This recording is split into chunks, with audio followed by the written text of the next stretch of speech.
کیوں ہماری دعائیں اٹکی ہوئی ہیں کہ ہم باغی لوگ ہیں، ہم باغی مسلمان ہیں۔ شام پہ پہلا اٹیک ہوا، عمرو بن عاص رضی اللہ تعالیٰ عنہ، 8,000 کا لشکر۔ ان کو روم کو خبر ہو گئی تھی تو انہوں نے 1,00,000 کا لشکر بھیج دیا تھا۔ جرجیس اس کا سالار تھا، رومن بادشاہ کا بھائی۔ تو وہ 8,000 1,00,000 نے ان کو گھیرے میں لے لیا۔ تو حضرت واصلہ رضی اللہ تعالیٰ عنہ اس جنگ میں شریک ہیں۔ وہ کہتے ہیں کہ ہمیں یقین ہو گیا آج ہماری قبریں یہاں بنے گی۔ اور عرب کی عادت تھی جنگ میں شعر پڑھتے تھے ابھارنے کے لیے، لیکن حضرت واصلہ فرماتے ہیں اس دن ہمیں شعر بھول گئے، ہماری زبان پہ ایک لفظ تھا، یا رب محمد انصر امت محمد، اے رب محمد امت محمد کی مدد فرما۔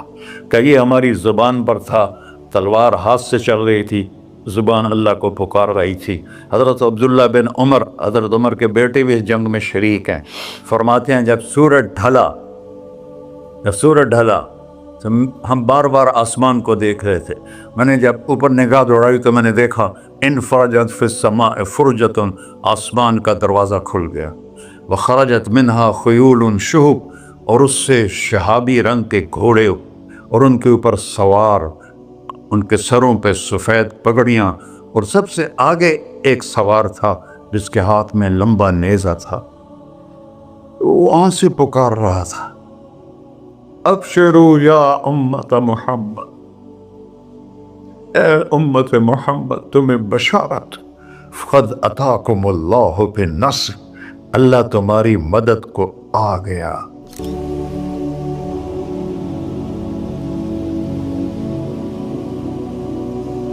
یا ابا سفیان جئتکم بکرامت الدنیا والآخرہ، ابو سفیان دنیا اور آخرت کی عزت چاہیے تو میرے پیچھے چلنا پڑے گا، اس کے علاوہ کوئی راستہ نہیں ہے، کوئی راستہ نہیں ہے، کوئی راستہ نہیں۔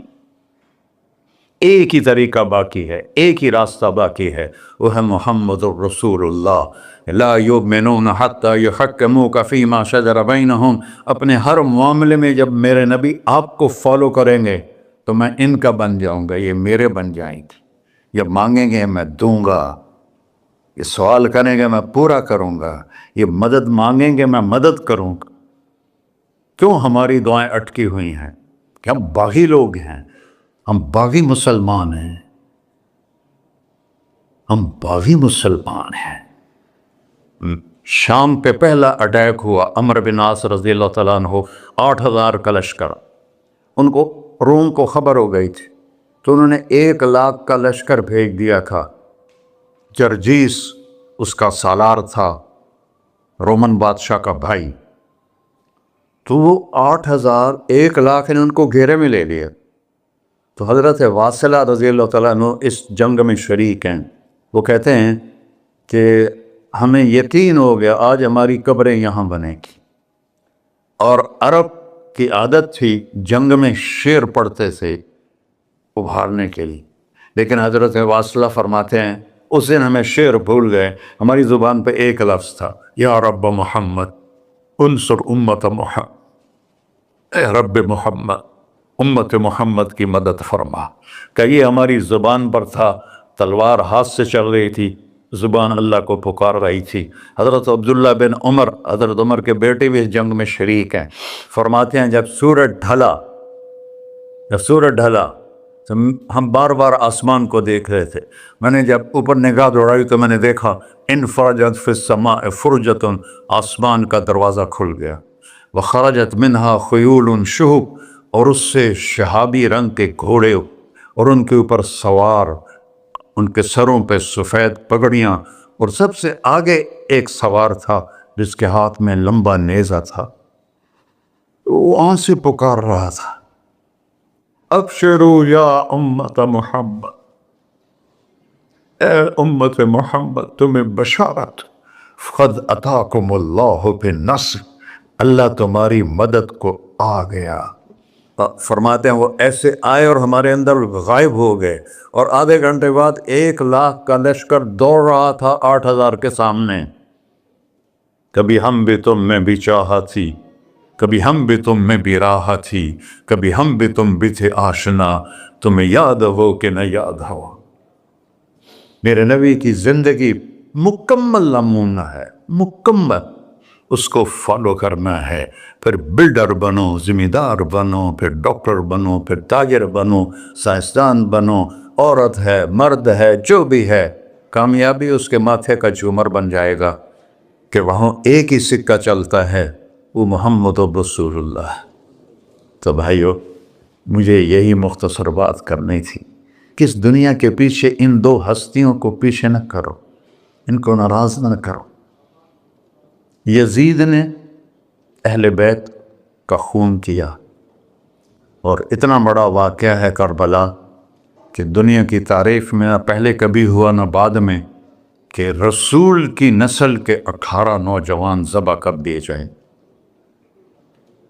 یزید 90 لاکھ مربع میل پہ حکومت، 90 لاکھ مربع میل، ٹھیک، 42 سال کی عمر میں مر گیا۔ اس کا بیٹا معاویہ بن یزید رحمۃ اللہ علیہ 22 سال کی عمر میں تخت پر بیٹھا۔ باپ نے 3 بر اعظم میں حکومت پھیلائی ہوئی ہے، دادا نے پھیلائی تھی، باپ نے اس کو بڑھایا۔ یزید کے زمانے میں بھی فتوحات ہوئی، اب یہ 3 بر اعظم پر اس نوجوان کی حکومت ہے۔ یہ بلڈر نہیں ہے،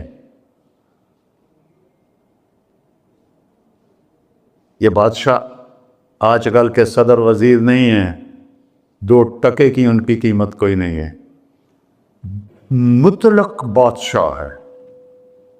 40 دن حکومت کی اور سارے خاندان کو بلایا اور کہنے لگا، اب تصور کرو 22 سال کا ایک شہزادہ ہو، وہ 3 بر اعظم اس کے سامنے ایسے جھکا ہوا ہو، تو اس کو کیسے آپ میئر کر سکتے ہیں؟ جبکہ کاغذ کے نوٹ نہیں تھے، سونا تھا، چاندی تھی، ہیرے تھے، اصل دولت تھی۔ یہ کاغذ کوئی دولت ہے؟ یہ تو یہودیوں نے آپ کو بیوقوف بنایا ہوا ہے۔ انہوں نے سب کو اکٹھا کیا، اس نے ایک چھوٹا سا خطبہ دیا، کہنے لگا، کانا ابی جبارن، میرا باپ ظالم تھا، اس نے اہل بیت کا خون کیا، اور جس تخت کے نیچے اہل بیت کا خون ہو میں اس پہ لعنت بھیجتا ہوں، یہ ہے تمہاری سلطنت، جس کو چاہو دے دو، میں بری ہوں۔ 3 بر اعظم کی حکومت اللہ رسول پہ قربان کر کے گھر بیٹھ گیا، اور آج اس کو کس عزت کے ساتھ میں سنا رہا ہوں۔ اس کے باپ کو بولتے ہوئے میرا لہجہ کیسا تھا، اور اس کے بیٹے کو بولتے ہوئے میرا لہجہ کیسا ہے۔ 3 بر اعظم کی سلطنت چھوڑ دی کہ اس کے نیچے اہل بیت کا خون ہے، مجھے نہیں چاہیے۔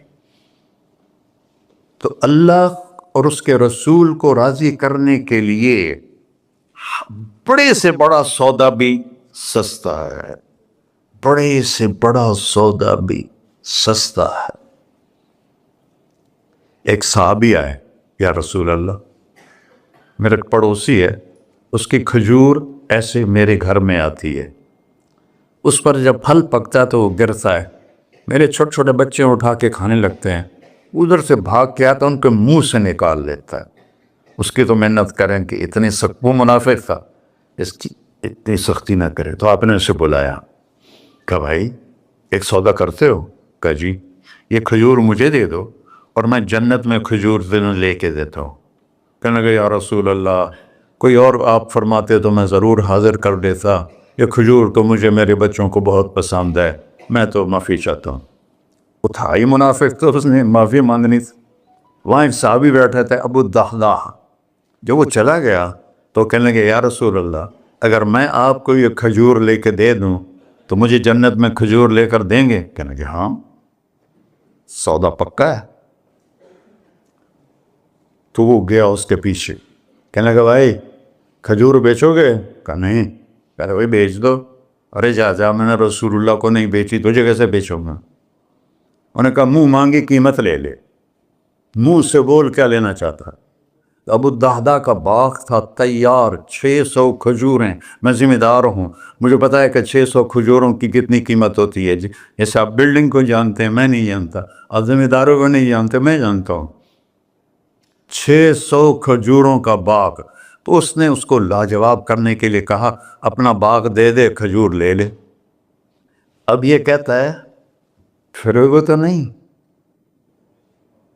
اب لوگ تاجر بیٹھے ہیں، اس کے بول کی طاقت دیکھو، اس سے کہہ رہا ہے اب معاہدے سے پھرو گے تو نہیں؟ انہوں نے کہا میں پاگل ہیں جو پھرا، میں نے 600 کھجوروں کا باغ لگ گیا۔ پھر انہوں نے کہا چل ڈن، 600 کھجوروں کا باغ تیرا اور یہ کھجور میری۔ اور وہاں سے سیدھا گیا اپنے باغ میں۔ کھجوروں کا زمانہ تھا تو مدینے والے کھجوروں کے پھل کے زمانے میں باغ میں شفٹ ہو جاتے تھے، چھوٹے چھوٹے بنائے ہوتے تھے کمرے، وہاں بچے وہ سب رہتے تھے، کھجوروں کی پہرہ داری بھی اور توڑنا بھی۔ تو وہ ہائے قربان جاؤں نبی کے صحابہ پر، وہ باغ میں اندر نہیں گئے، باہر کھڑے ہو گئے کہ کہیں نیت نہ بدل جائے اتنا بڑا باغ دیتے ہوئے۔ باہر سے پکارا ام الدحداء، بیگم، کہ جی کہ باہر آ جاؤ، بچوں کو بھی لے کے آ جاؤ۔ کیا ہوا؟ کہا میں نے باغ بیچ دیا۔ انہیں کہا کتنے میں؟ کہ جنت میں کھجور مل گئی۔